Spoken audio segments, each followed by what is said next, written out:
The explosion ripped through the abandoned warehouse, sending shockwaves across the entire district.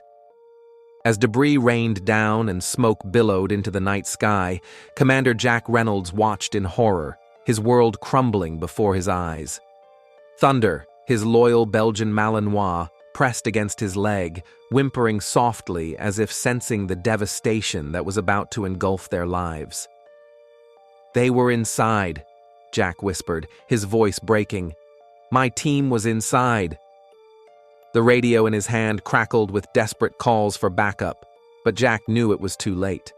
The bomb they'd been sent to defuse had detonated prematurely. 8 lives lost in an instant. But something wasn't right. The timer had shown 15 minutes remaining when he'd stepped outside to take that call. A call that had suspiciously pulled him away from the scene just minutes before the explosion. Thunder's ears suddenly perked up, his body tensing as he stared at Jack's jacket pocket. The dog began pawing insistently at it, barking with an urgency Jack had never heard before. "What is it, boy?" Jack reached into his pocket, finding a small, unfamiliar electronic device tucked inside. His blood ran cold as realization dawned. Someone had set him up, and they'd just made it look like he had abandoned his team to die. But who would frame him? And why? 3 months later, the courtroom was deadly silent as Judge Harrison delivered the verdict that shattered Jack Reynolds' life. Guilty of negligence resulting in death, guilty of terrorist conspiracy, guilty of treason against the United States. Jack stood motionless, the weight of the words crushing him more than the handcuffs digging into his wrists. After 15 years as the nation's most decorated bomb disposal expert, after saving countless lives, after earning medals for bravery under fire, he was being sentenced for a crime he didn't commit. The evidence against him had been overwhelming. The mysterious calls he'd received from known terrorist cells, the transfers to his offshore account, and most damning of all, his unexplained absence from the warehouse moments before the explosion. But Jack knew the truth. Every piece of evidence had been meticulously planted. The question was, by whom? As the judge prepared to announce his sentence, Jack's voice broke through the silence. "Your Honor, before you send me away, I have one request." His voice cracked with emotion. "Please let me say goodbye to Thunder." The courtroom murmured in surprise. Judge Harrison studied Jack for a long moment, then nodded. 3 minutes, he said, his voice firm but not without compassion. The side door opened and Thunder bounded in, his handler barely able to keep him restrained. The moment he was released, the dog sprinted across the courtroom, claws clicking loudly on the polished floor. Jack dropped to his knees, pulling Thunder into a tight embrace. "I'm so sorry, buddy," he whispered, burying his face in the dog's fur. "I let everyone down." Thunder whimpered, nuzzling against Jack's chest. But then something changed. The dog's body tensed and his nose began working frantically, sniffing at Jack's prison jumpsuit. "What's he doing?" the judge asked, leaning forward. Thunder suddenly began barking sharply, pawing at Jack's chest pocket with unmistakable urgency. One of the court officers stepped forward cautiously. "Sir, I need to check what's in there." Jack, confused, nodded. The officer reached into Jack's pocket and pulled out a small flash drive, one Jack had never seen before. "This doesn't belong to me," Jack said, staring at the device. "I've never seen it before." The prosecutor leapt to his feet. "Your Honor, this is clearly some kind of last-minute stunt." But Thunder barked again, his alert stance unwavering, as if insisting on the importance of the mysterious drive. "Given the unusual circumstances," Judge Harrison said slowly, "I'm ordering that the contents of this drive be examined immediately." He turned to the bailiff. "Bring in a secure laptop." As a court technician inserted the drive, the large monitor on the wall flickered to life. The entire courtroom fell silent as surveillance footage began to play.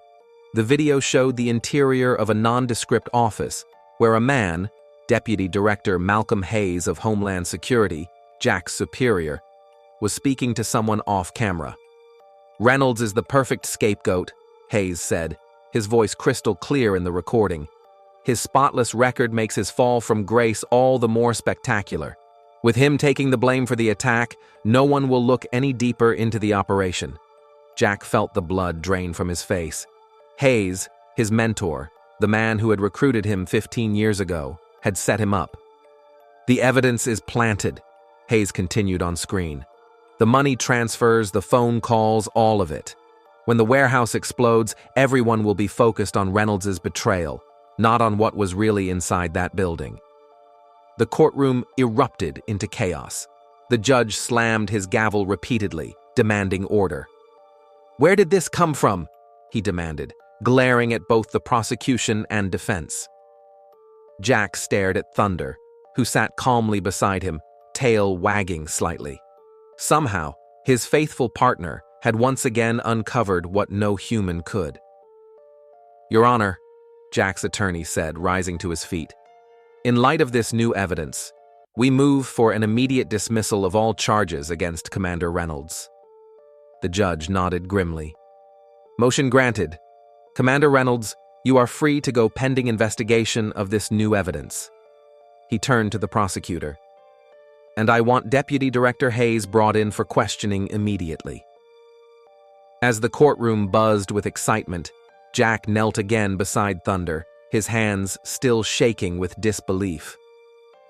"You saved me, boy," he whispered, scratching behind the dog's ears. "But this isn't over yet." Thunder licked Jack's face once, as if in agreement. The video had revealed Hayes' involvement, but it had also hinted at something much bigger. What was really inside that warehouse? What operation was Hayes referring to? And most importantly, who else was involved? Outside the courtroom, reporters swarmed around Jack, shouting questions about his miraculous exoneration. He pushed past them, Thunder trotting faithfully at his side. "Commander Reynolds, what will you do now?" one reporter called out. Jack paused, looking down at Thunder, then back at the cameras. "Find the truth," he said simply, "no matter where it leads."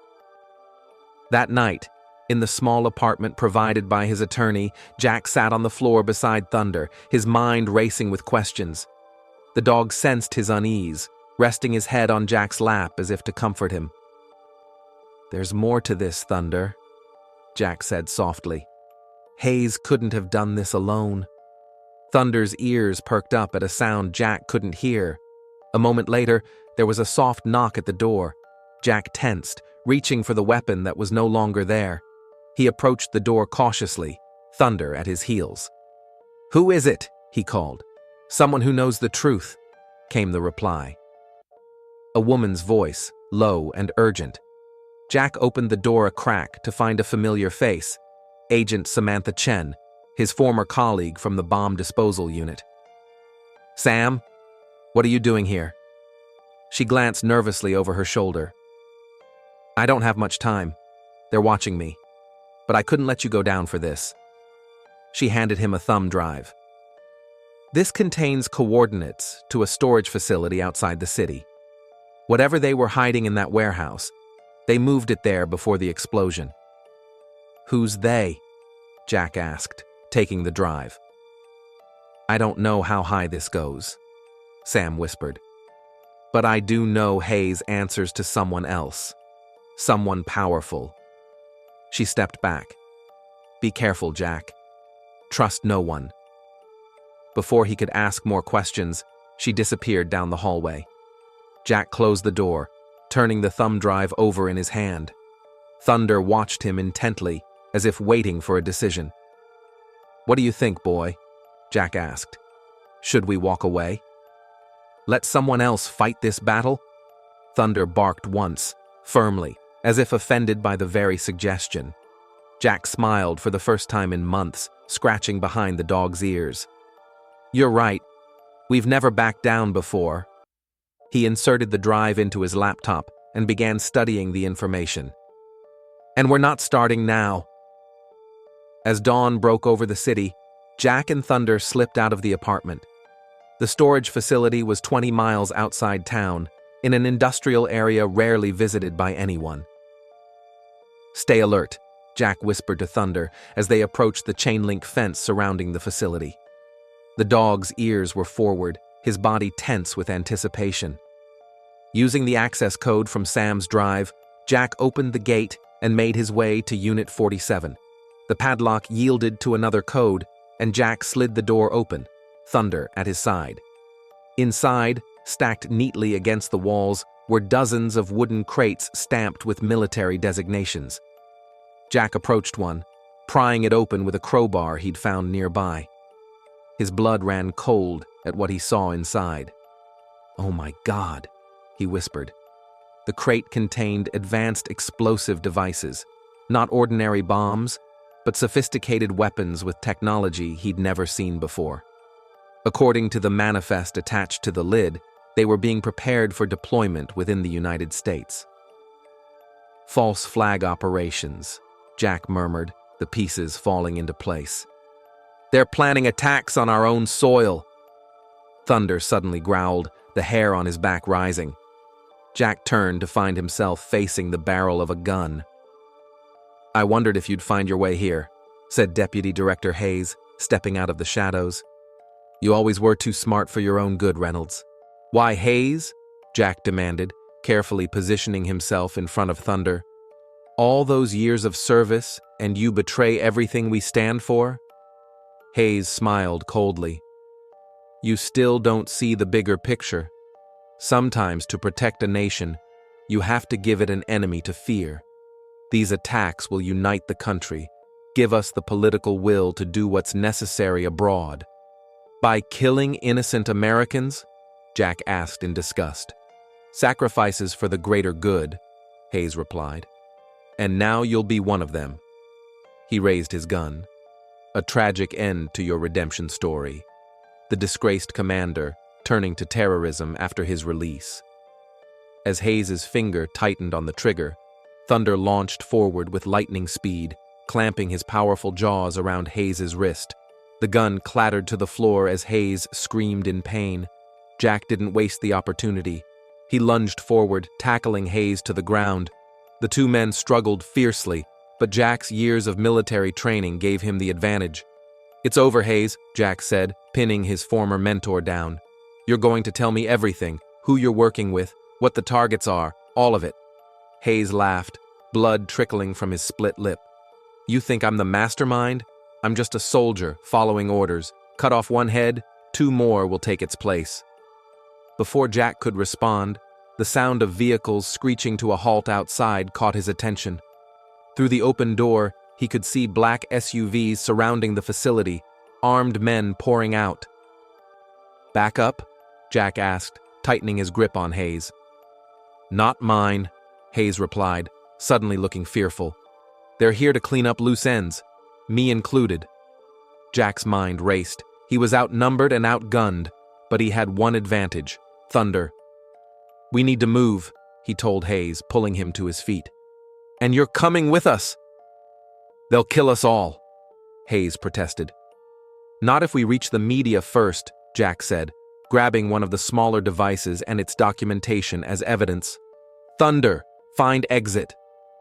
The loyal dog immediately darted toward the back of the storage unit, stopping at what appeared to be a solid wall. He scratched at a particular section, barking once. Jack pushed against it, revealing a maintenance access corridor. "Always trust a dog's nose," he muttered, shoving Hayes ahead of him. As they navigated the narrow passage, gunfire erupted behind them. They emerged into the light, just as the first explosions rocked the facility, the cleanup crew destroying evidence. Jack, Hayes, and Thunder sprinted toward the perimeter, bullets kicking up dirt around them. At the fence, Jack boosted Thunder over, then forced Hayes to climb. "Who's giving the orders?" Jack demanded as they reached the other side. "Who's behind all this?" Hayes looked back at the burning facility, then at Jack. For a moment, something like regret flashed across his face. "Look for the Phoenix," he said finally. "But be careful what you wish for, Reynolds. Some truths are better left buried." Before Jack could respond, a shot rang out. Hayes's body jerked backward, a red stain spreading across his chest from a sniper's bullet. "Run!" Jack shouted to Thunder as more shots followed. They raced toward a drainage ditch, diving for cover as bullets strafed the ground around them. In the distance, sirens wailed, local police responding to the explosions. The cleanup crew would retreat rather than engage with law enforcement. For now, they were safe. Jack checked the device he'd grabbed, confirming it was intact. With this evidence and Hayes's final words, he had something to work with, but he also had a target on his back. "The Phoenix," he murmured, as Thunder pressed against his side, alert but steady. Who or what is the Phoenix? He knew one thing for certain. His life, as he knew it, was over. From this moment on, he and Thunder were fugitives, hunting a conspiracy that reached into the highest levels of government. As police lights flashed in the distance, Jack made a decision. He pulled out his phone and dialed the one person he thought he could still trust, Samantha Chen. "Sam, it's Jack. Hayes is dead. They tried to kill us all." He paused, looking down at the explosive device. "I have proof of what they're planning, but I need somewhere safe to go." Her response was immediate. "I know a place, but you'll need to ditch your phone after this call. They'll be tracking you." "What about Thunder?" Jack asked, glancing at his faithful partner. "Bring him," Sam said without hesitation. "From what I've seen, you're going to need him more than ever." Jack ended the call, then removed the battery from his phone. Kneeling beside Thunder, he took the dog's face gently in his hands. "This is just the beginning, boy," he said softly. "The hardest part is still ahead. Are you with me?" Thunder licked his face once decisively, his intelligent eyes seeming to understand every word. Jack smiled, despite everything. With Thunder at his side, he had a chance of exposing the truth, no matter how dangerous that truth might be. "Let's go find the Phoenix," he said, rising to his feet. "Together." For 3 months, Jack and Thunder lived in the shadows, following the trail of the mysterious Phoenix. Samantha had provided them with a secure safe house, an old cabin deep in the mountains that belonged to her grandfather. From there, they meticulously pieced together the conspiracy, gathering evidence and identifying the key players. "The Phoenix isn't a person," Sam explained one night as they reviewed documents spread across the cabin floor. "It's a code name for an operation, a series of coordinated attacks designed to push the country toward martial law." Jack studied the map they'd created, red pins marking the intended targets, all civilian locations across major American cities. But who's behind it? Hayes was just a pawn. Sam hesitated, then pulled out a file she'd been keeping separate. "I've been saving this. I wasn't sure if I should show you." She handed him a photograph taken at what appeared to be a private fundraiser. Jack's blood ran cold as he recognized the central figure, General William Hargrove, chairman of the Joint Chiefs of Staff. The most decorated and respected military leader in the country was standing with several known defense contractors and foreign operatives. "It can't be," Jack whispered. "The evidence is all there," Sam said quietly. "Hargrove's been planning this for years. The weapons contracts, the strategic appointments, the policy shifts, all leading to this moment." Thunder suddenly stood up, ears perked forward, his body tense. "What is it, boy?" Jack asked, reaching for his weapon. The dog padded to the window, growling low in his throat. Outside, in the darkness beyond the cabin's perimeter, lights flickered through the trees. "They found us," Sam said, quickly gathering their most essential files. Jack moved to the corner of the room, lifting a floorboard to reveal a satellite phone, their emergency lifeline. "We need to make the call now," he said.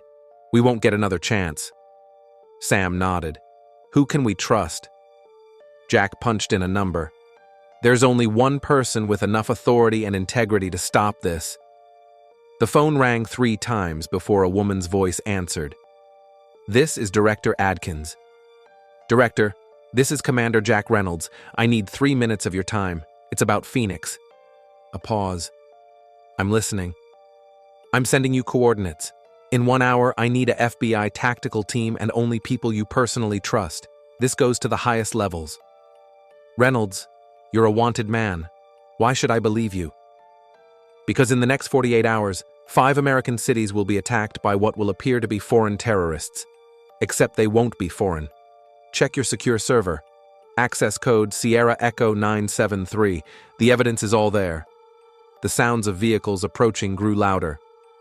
1 hour, Director Adkins said finally. Don't make me regret this. Jack ended the call as the first shots hit the cabin walls. Sam was already at the hidden escape tunnel they'd prepared for exactly this scenario. We need to split up, she said. I'll take the northwest route with half the evidence. You and Thunder take the east path with the rest. We'll meet at the backup location. Jack nodded, though something in his gut told him this might be the last time he saw her. Be careful, Sam. She smiled tightly. You too. That dog of yours better keep you alive. Thunder barked once, as if making a promise. The tunnel opened into the dense forest behind the cabin. Jack and Thunder moved swiftly through the darkness, the sounds of pursuit growing distant behind them. The rendezvous point with Director Adkins was 3 miles east, an abandoned ranger station that offered clear sightlines and limited approach vectors.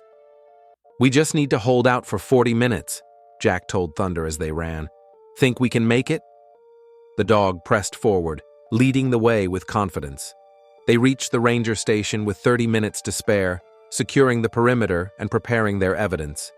Jack arranged the files in clear, undeniable order. The money trails, the weapons specifications, the communication records, and most damning of all, the operational plans for Phoenix, signed by General Hargrove himself. 20 minutes before the FBI was due to arrive, Thunder's ears perked up. Jack tensed, raising his rifle and scanning the tree line. Commander Reynolds, a voice called from the darkness. I believe you have something that belongs to me. General Hargrove stepped into the clearing, flanked by 4 armed men in tactical gear without insignia. Jack kept his weapon trained on the general. It's over, Hargrove. The FBI is on their way, and I've already uploaded the files to multiple secure servers. If anything happens to me, the evidence still goes public. Hargrove smiled, seemingly unconcerned. You always were one of our best, Reynolds. Smart, dedicated, patriotic.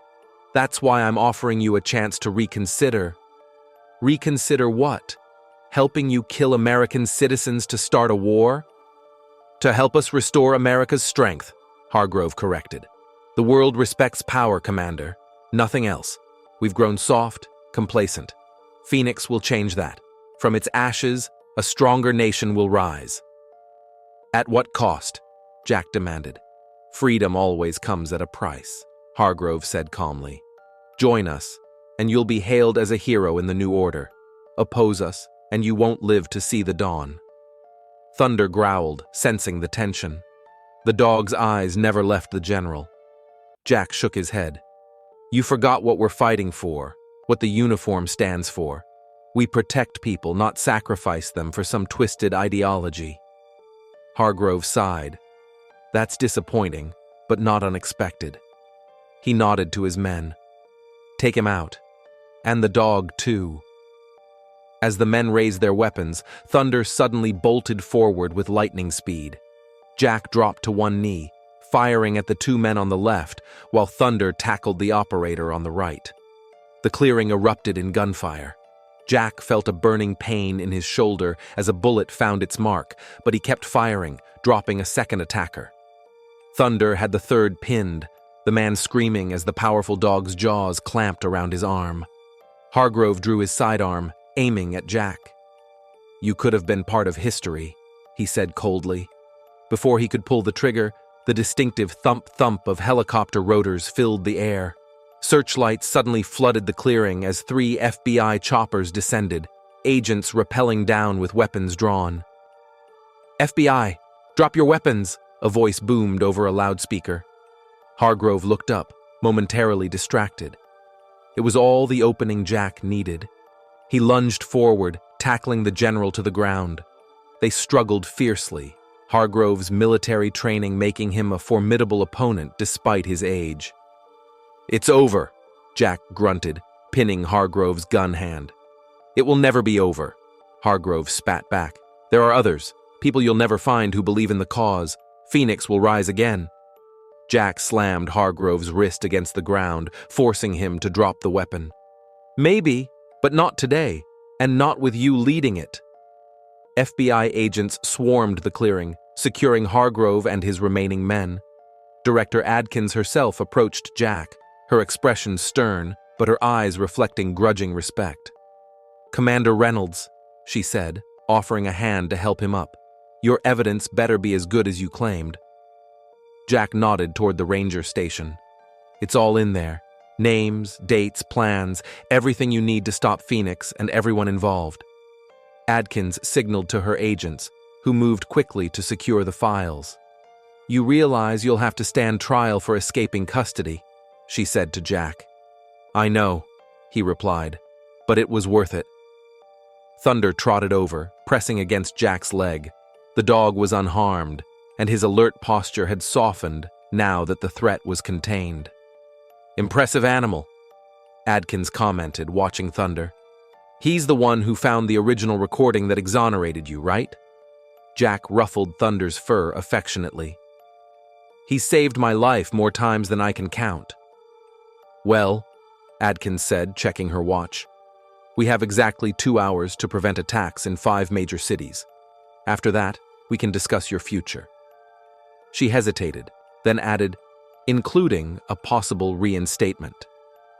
As Jack was led to the helicopter, Thunder faithfully at his side, he gazed back at Hargrove being placed in restraints. The general's words echoed in his mind.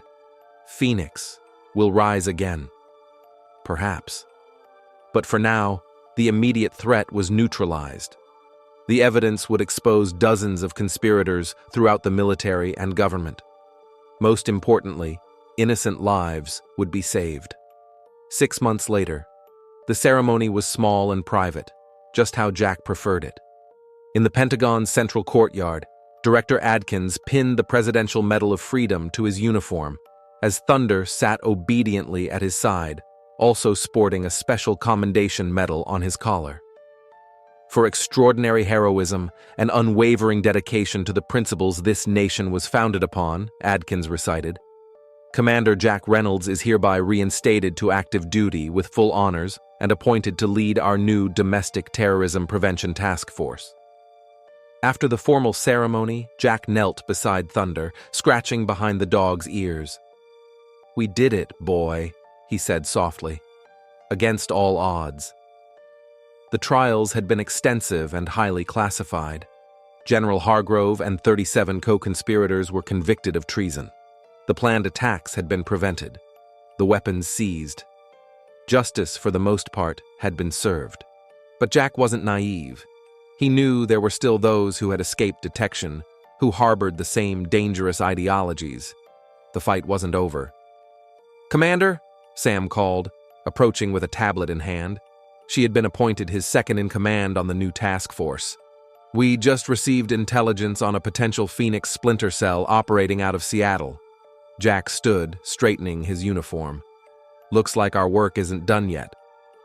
Thunder barked once, as if in agreement, his intelligent eyes focused and ready.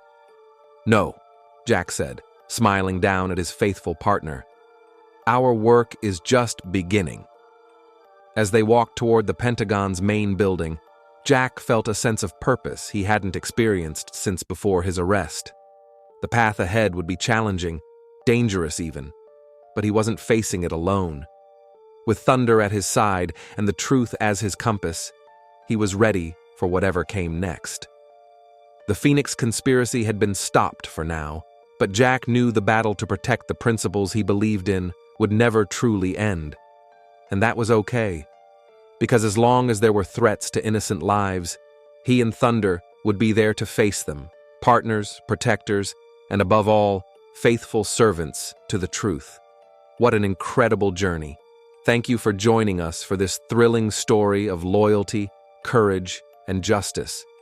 If this tale of Jack and Thunder's unwavering partnership touched your heart, don't forget to like and subscribe to our channel for more emotional stories that celebrate the special bond between humans and their faithful companions. Want to support our channel and help us create more powerful stories like this one? Send a super sticker by clicking the icon below the video. Select your favorite sticker, set the amount, and confirm your support. Every contribution helps us continue bringing these heartwarming tales to life. Until next time, remember that sometimes the greatest heroes walk on 4 legs.